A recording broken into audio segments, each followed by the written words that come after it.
तो आप सभी को नमस्ते प्रणाम। मैं आपका अपना ठाकुर प्रखर सिंह और रात के 10 बज चुके हैं और कहानी का जो सिलसिला है बदस्तूर जारी है। कायदे से अगर आज कहूँ तो कहानी तो डेली आ रही थी, लेकिन लगभग 10 दिन होने को जब मैं कहानी सुना रहा था। 25 तारीख तक मैंने कहानी सुनाई। उसके बाद आप लोगों के सामने जितनी भी कहानियाँ आई वो तमाम कहानियाँ रिकॉर्डेड थी, और इसी वजह से आप लोगों में से कई लोगों के कमेंट्स भी आ रहे थे कि ये कहानी तो अभी एक दिन पहले हमने कहीं और सुनी, आप वहाँ से सुना रहे हैं। तो ऐसा नहीं था, सारी कहानियाँ मैंने 25 तक सुना दी थी। अब अपलोड करने का जो सीक्वेंस था, कोई 25 को हुई, कोई 26 को हुई, कोई 27, कोई 28, कोई 29, 30, 1, ऐसे ऐसे करके होता रहा। तो कई कहानियाँ जो पहले की थी, जैसे 22-23 दिसंबर की जो घटना है, तो उस घटना को मैंने अपलोड किया 1 तारीख को। इस बीच में कईयों ने सुनाया होगा। अब उस चीज़ पे मैं कुछ कर भी नहीं सकता था, चूँकि मैं अपने स्टूडियो और अपने स्टेट दोनों से बाहर था, कोई रिसोर्स भी नहीं था। तो एक बैकअप ऑप्शन मैं अपने पास लेके गया था, वही लगातार अपलोड हो रहा था। तो कायदे से रिकॉर्डेड कहानियाँ पिछले कई दिनों से, और टाइम भी इसी वजह से चेंज हुआ था। लेकिन अब सारी चीज़ें ठीक हैं, और एक दिक्कत है वो जनवरी के लास्ट में होगी, तो हो सकता है मुझे जाना पड़े। बाकी और कोई दिक्कत, कोई परेशानी नहीं है, और अब रेगुलर नई नई कहानियों के साथ आपके सामने आता रहूँगा। अब आते हैं आज की कहानी की बात करते हैं। और आज की कहानी की बात करूँ तो अगर ध्यान से देखा जाए तो बिल्कुल ओपन एंड शट केस है। इस कहानी में ना कोई लूप होल है, ना ही कोई ऐसी वैसी चीज़ है। हालांकि अलग अलग जगहों से आपको अलग अलग चीज़ें सुनने को मिल रही होंगी, लेकिन अगर क्लियर करूँ तो लगभग चीज़ें क्लियर ही हैं। लेकिन इसके बाद भी ये पूरी कहानी आपको उलझा के रख देगी। अब ऐसा क्यों बोल रहा हूँ और पूरी कहानी क्या है, ये तमाम चीज़ें आपके सामने हाजिर है। कहानी एक मॉडल जिसका नाम है दिव्या पाहुजा, उसके कत्ल की है। तो सीधा सीधा इस कहानी का रुख करते हैं। और इस कहानी की शुरुआत होती है 2 तारीख से, यानी 2 जनवरी। और कायदे से देखा जाए तो 1 जनवरी की ही बात है। 1 जनवरी की जो रात के 12 बजे थे वो बीता। उसके बाद अगला दिन लगा, यानी रात में ही 2 तारीख लग गई। अब 2 तारीख को 4:18 पे सुबह सुबह 3 लोग, जिसमें से एक का नाम था अभिजीत, और दूसरी जिसका नाम था दिव्या पाहुजा, और तीसरा एक और शख्स जिसका नाम अभी तक एक मिस्ट्री बना हुआ है। ये तीनों लोग एक होटल है जिसका नाम है सिटी पॉइंट। ये गुड़गांव के सेक्टर 14 में पड़ता है। इसी होटल पे जाते हैं। अच्छा, ये होटल अभिजीत का ही है, लेकिन अभिजीत ने इसको लीज पे दे रखा है। अब लीज पे तो दे रखा है, लेकिन होटल अभिजीत का है, तो एक रूम जिसका नंबर है 114, वो अभिजीत के नाम रजिस्टर्ड रहता है। उस पर कोई एंट्री नहीं कराई जाती, किसी को दिया नहीं जाता। यानी अभिजीत को कभी आना हो तो अभिजीत आके रह सकता है। तो तीन लोग रात के लगभग 4:18 पे 2 तारीख की सुबह सुबह होटल सिटी पॉइंट पहुंचते हैं। पहुंचने के बाद चेक इन करते हैं। चेक इन करने के बाद अब होटल के जो स्टाफ थे अपने काम में बिजी हो जाते हैं। लगभग 18 घंटे गुजर जाते हैं, और इसी 18 घंटे बाद रात के लगभग 10:44 पे जो लड़की इन लोगों के सामने आई थी, लोगों के साथ आई थी, दिव्या पाहुजा, उस लड़की की लाश को ये लोग खींचते हुए एक कार में रखते हैं। और रखने के बाद उसको लेके जाते हैं, और जाने के बाद लाश का क्या करते हैं, लाश कहाँ ठिकाने लगा देते हैं, ये तमाम चीज़ें अभी तक किसी को पता नहीं। तो इन तमाम घटनाओं के बीच में, यानी 4:18 सुबह से लेके टोटल 18 घंटे, लगभग 10:44 के बीच क्या कुछ हुआ, ये तमाम चीज़ें आपको सीक्वेंस में अगर समझाऊं तो ये कहानी फिर कई साल पहले पहुंच जाएगी, और ये मर्डर मिस्ट्री क्यों उलझ रही है ये भी तब आपको समझ में आएगा। दरअसल साल 2015 की बात है। उसी गुड़गांव में एक गैंगस्टर हुआ करता था जिसका नाम है संदीप गाडोली। संदीप गाडोली एक रसूख कमा रहा था। किडनैपिंग, अपहरण, मर्डर, ये तमाम चीज़ें लगातार करता रहा, लोगों को धमकाता रहा, उनसे पैसे वसूलता रहा। जिन लोगों ने पैसे दिए उनको छोड़ा, जिन लोगों ने नहीं दिए उनको मारा। देखते ही देखते लगभग 45 इसके ऊपर मामले दर्ज हो गए। और जब इसके ऊपर 45 मामले दर्ज हुए, पुलिस के लिए एक सरदर्द बना ही। हरियाणा पुलिस लगातार इसके पीछे पड़ी रही। लेकिन इसी दौरान गैंगस्टरों की दुश्मनी 2 जगह होती है। पहला पुलिस से होती है, और दूसरा जो राइवल कैंडिडेट हो, यानी एक ऐसा जो धाक जमा चुका हो या फिर जो जमाने की कोशिश कर रहा हो। तो ऐसे ही हरियाणा के गुड़गांव में एक दूसरा नाम था जिसका नाम था बिंदर गुर्जर। बिंदर गुर्जर की इससे अच्छी खासी तपी तपाई शख्सियत, अच्छा खासा नाम था, लोग डरते थे। कई बार ऐसा हुआ कि बिंदर गुर्जर ने किसी को पैसे मांगे, किसी से रंगदारी मांगी, उस बंदे ने पैसे देने की ठानी, पैसे बिंदर गुर्जर तक पहुंच भी गए, लेकिन 2 दिन 4 दिन गुजरने के बाद अगला फ़ोन संदीप गाडोली का पहुंच जाए कि मुझे भी इतने पैसे दो। अब संदीप गाडोली का जब फ़ोन जाए तो वो सामने वाला शख्स जिसके पास फ़ोन गया वो कहे कि भैया मैंने तो पैसे जो हैं बिंदर गुर्जर को दे दिया, अब डबल लोगों को प्रोटेक्शन मनी में दे नहीं सकता।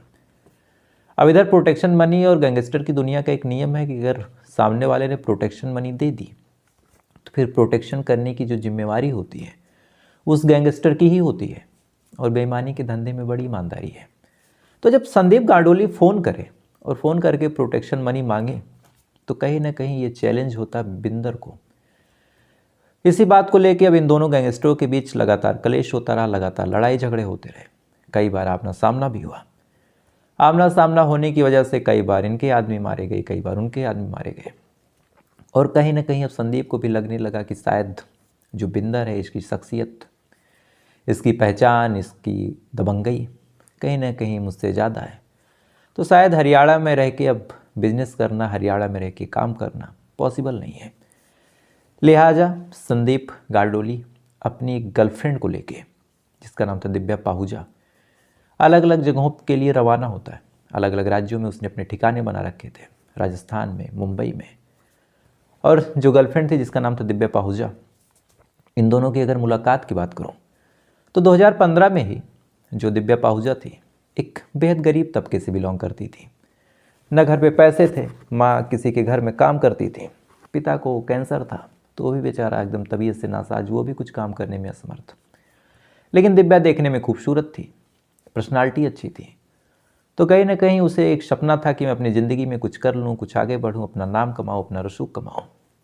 और यही सब सिलसिले में इधर उधर दिव्या भटकती रही, लेकिन कहीं भी ना उस हिसाब से उसको तवज्जो मिली, ना ही उस हिसाब से कहीं भाव मिला। लगातार स्ट्रगल करती रही, और इसी दौरान एक कॉमन फ्रेंड के जरिए संदीप गांडोली से, जो गैंगस्टर था, उसकी मुलाकात दिव्या पाहूजा से हो जाती है। अब दिव्या पाहूजा एक बेहद गरीब परिवार की लड़की, न घर में पैसे, ना ही कोई संसाधन, न मेकअप का कोई सामान, ना ही महंगे कपड़े। ख्याल थे अच्छी अच्छी जगहों पे जाने के, महंगी महंगी पार्टी करने के। तो कहीं ना कहीं ये तमाम चीज़ जब मन में ख्याल लिए दिव्या पाहूजा संदीप से मिलती है, तो संदीप की जो लाइफ स्टाइल थी कि एक फ़ोन करो, 5 लाख, 6 लाख, 10 लाख किसी से भी मांग लो, गले में मोटी चैन, बढ़िया गाड़ी, बढ़िया आईफोन, तो ये तमाम चीज़ें दिव्या को बेहद आकर्षित करती है। दिव्या अब संदीप से बातचीत शुरू करती है, इधर संदीप भी दिव्या की खूबसूरती के पीछे पागल। दोनों के बीच प्यार हो जाता है। प्यार होने के बाद दोनों एक दूसरे के साथ जीने मरने की कस्में खाने लगे, एक दूसरे के साथ रहने भी लगे। लेकिन साल 2016 में जब संदीप को लगता है कि शायद अब सरवाइव करना हरियाणा में पॉसिबल नहीं है और हरियाणा को छोड़ के जाने का फैसला करता है, तो वो अकेले नहीं जाता। वो अपनी गर्लफ्रेंड दिव्या को भी कहता है कि तुम मेरे साथ चलो। इधर दिव्या भी लग्जरी लाइफ जी रही थी संदीप की वजह से, तो शायद उसे भी कोई दिक्कत नहीं, वो भी कहती है कि ठीक है चलो। इसके बाद उसको अपने साथ लेता है। लेने के बाद पहले राजस्थान जाता है, राजस्थान जाने के बाद फिर पहुंच जाता है मुंबई, और मुंबई एयरपोर्ट के बगल एक होटल में किराए के कमरे पे रहने लगता है, रूम लेके। अब इधर होटल में ये लोग रह रहे हैं और तारीख आती है फरवरी की, 7 फरवरी साल 2016। अचानक से ये लोग अपने होटल में बैठे थे। जो संदीप था वो बिस्तर पे बैठा था, जो दिव्या थी वो भी बैठी थी। तभी हरियाणा पुलिस दरवाज़ा खटखटाती है उस होटल का। अब हरियाणा पुलिस जब दरवाज़ा खटखटाती है तो खटखटाने के बाद अंदर से जो संदीप है वो दरवाज़ा खोलता है। खोलने के बाद सामने पुलिस देखता है। देखने के बाद दोनों तरफ से फायरिंग होती है और फायरिंग में संदीप का इनकाउंटर हो जाता है और संदीप मर जाता है।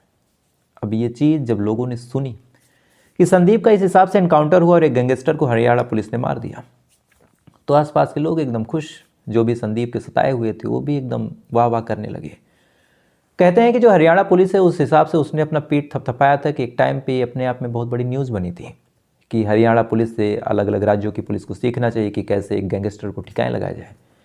हरियाणा पुलिस बिना किसी को बताए मुंबई जाती है, जाने के बाद एक कुख्यात गैंगस्टर का इनकाउंटर करती है। ये तमाम चीज़ें चलती रही, जो पुलिस है लगातार वाहवाहियाँ लूटती रही। लेकिन अगले ही दिन पूरा खेल पलट गया। दरअसल चूँकि ये जो केस हुआ था वो मुंबई में हुआ था और अगले ही दिन मुंबई पुलिस ने इस एनकाउंटर को फर्जी बता दिया और साथ ही इस एनकाउंटर के ऊपर जांच बैठा दी। अब जब जांच बैठी तो ऐसी ऐसी कहानियाँ निकल के सामने आई, जिसे जानने के बाद पुलिस वालों के भी और आसपास के लोगों के भी, खासकर जो मुंबई पुलिस थी, उनके पैरों तले ज़मीन खिसक गई कि आखिर इस हद तक साजिश हो कैसे सकती है।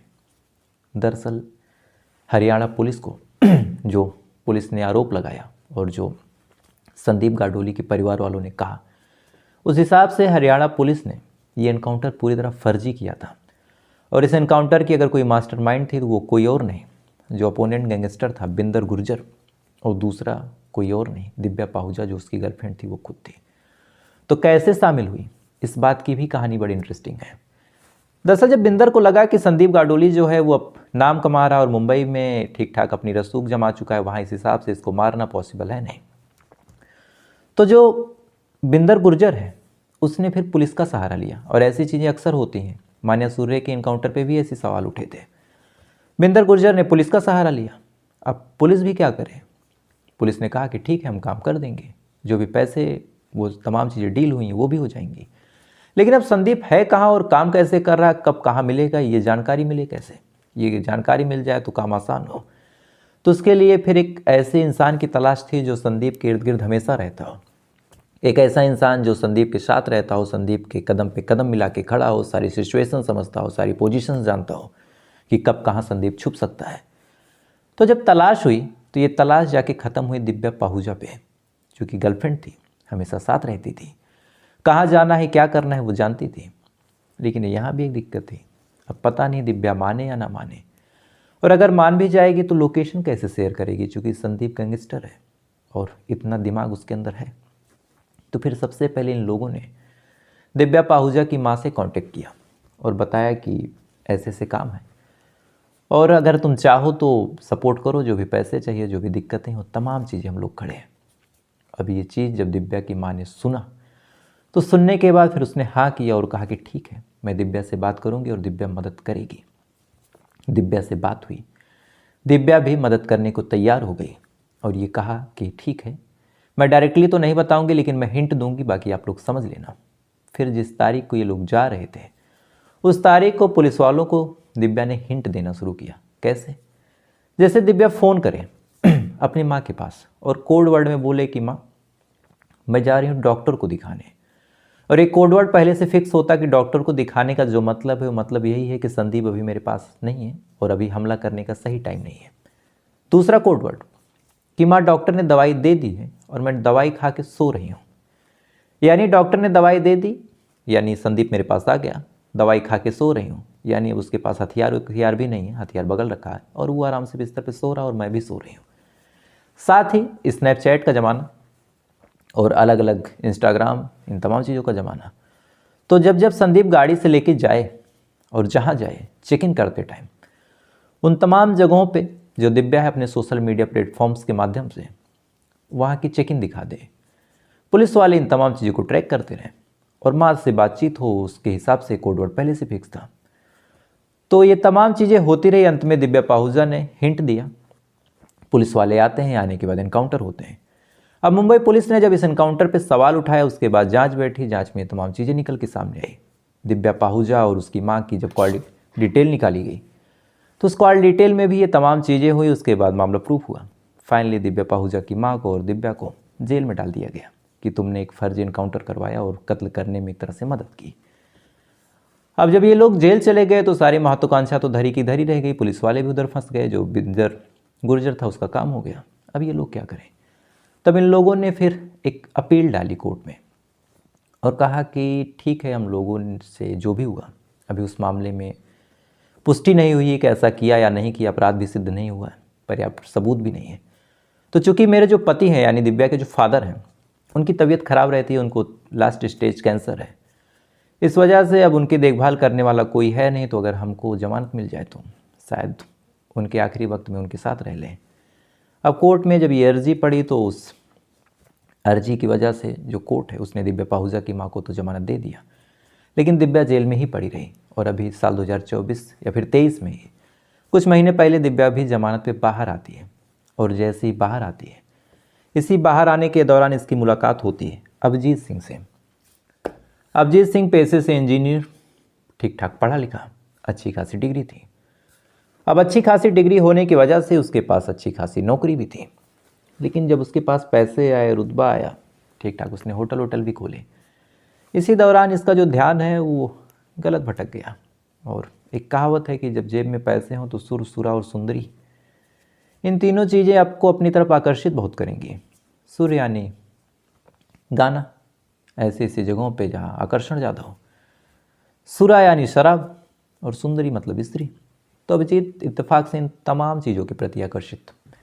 अलग अलग लड़कियों से मिलना, उनको डेट करना, उनको खुश करने के लिए अच्छे खासे पैसे खर्च करना, शराब पीना।